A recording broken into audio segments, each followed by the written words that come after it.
Hi, this is Mr. Wolfson, and in this video we're going to go through the Education section of the Common Application tab in your Common Application account.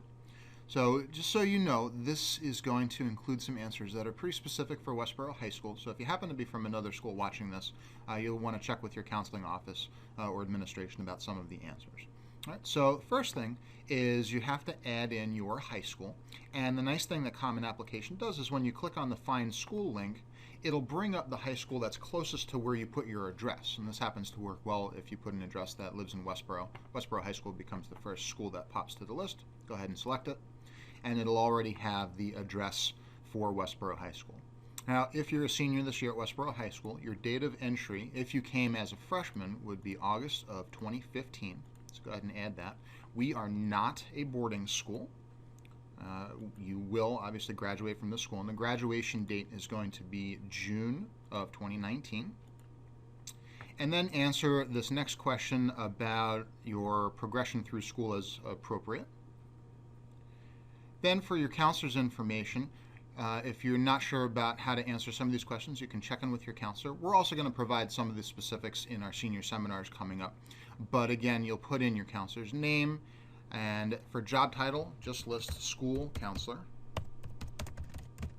just like that, and their email address and phone number. Now, the next portion of the education section is other secondary schools. And by secondary schools, that means high school. So if you happen to have attended any other high schools prior to Westboro High School, you'll answer 1, 2, or 3, depending on your circumstance. So if you select 0, that's the only thing that you need to put in. If you have been to another high school, you'll have to find that secondary school in the same way that you found Westboro High School, but you may have to search a little bit more. And you'll put in the information about when you attended, and then just a brief reason why you left each school that you had attended previously. This could be because you moved, because you're transferred from a private to a public school, for instance. Those are some common reasons why students here may have started at Westboro High School after 9th grade. Next, if you've attended any colleges or universities, even if you've taken just a single class, this is a section that you're going to answer. This would count for any dual enrollment classes, not necessarily if you took a summer enrichment course, but if you took a what otherwise would have been a credit-bearing course at a college or university.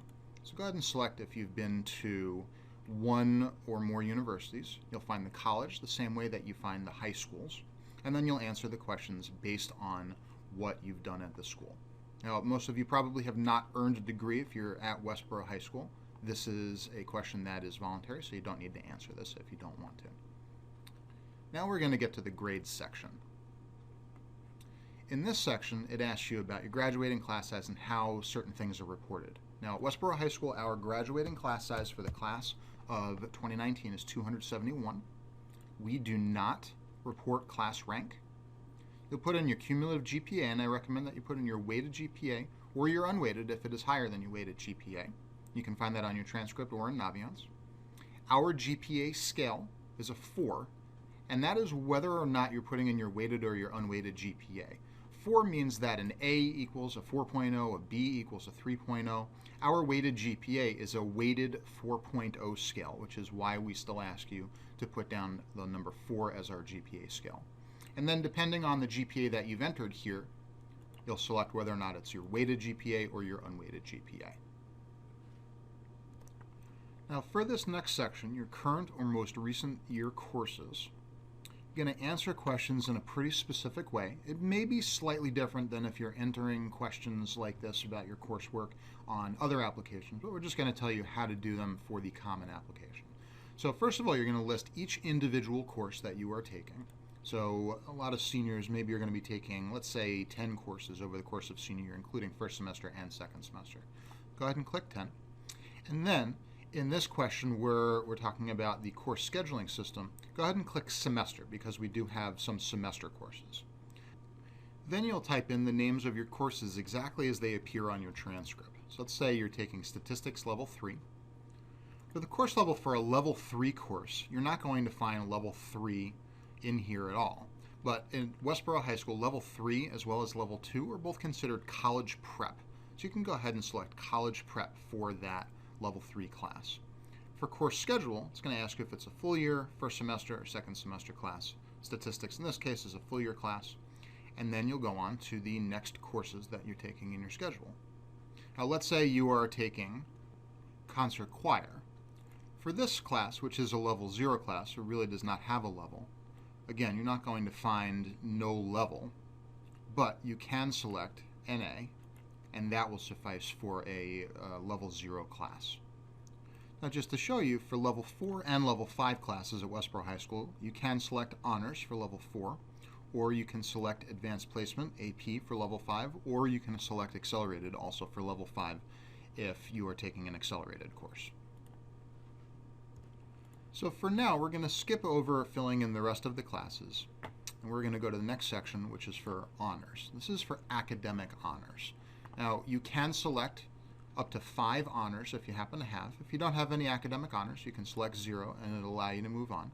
But if you have any honors, it'll ask you the same questions about each one. You'll put in whatever the honor title is, the grade level that you earned it, and if it's something that is a continuation over multiple years, you can mark off the different years that you have earned it. You can select more than 1 year here. And same thing for levels of recognition, if it's a school or if it's national, and again, you can select multiple categories for this. Now the next section is community-based organizations, and this would be something like Upward Bound, for instance, for any students that may be working with an outside organization. Go ahead and select up to 3 different organizations. A lot of students here may not have an organization that they're working with, so go ahead and select 0. Or if you are working with an organization, select a certain number, and then put in whatever information is most applicable to answer that question. Now lastly, in the education section, they're going to ask you about your future plans. Now this is just about your interest in things. This is not locking you into any major at any particular college. Go ahead and for your career interest, select the category that most fits what you're thinking about going into. This does not have every single occupation or career interest out there.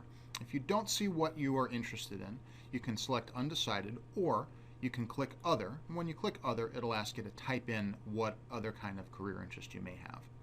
And then lastly, for highest degree you intend to earn, you do have to select a choice here. Most students are going to be earning either an associate's or a bachelor's degree to start off. Many students may go on to look into getting a master's degree or business degree or law degree, for instance. If you're not sure, you can select other, or you can select undecided.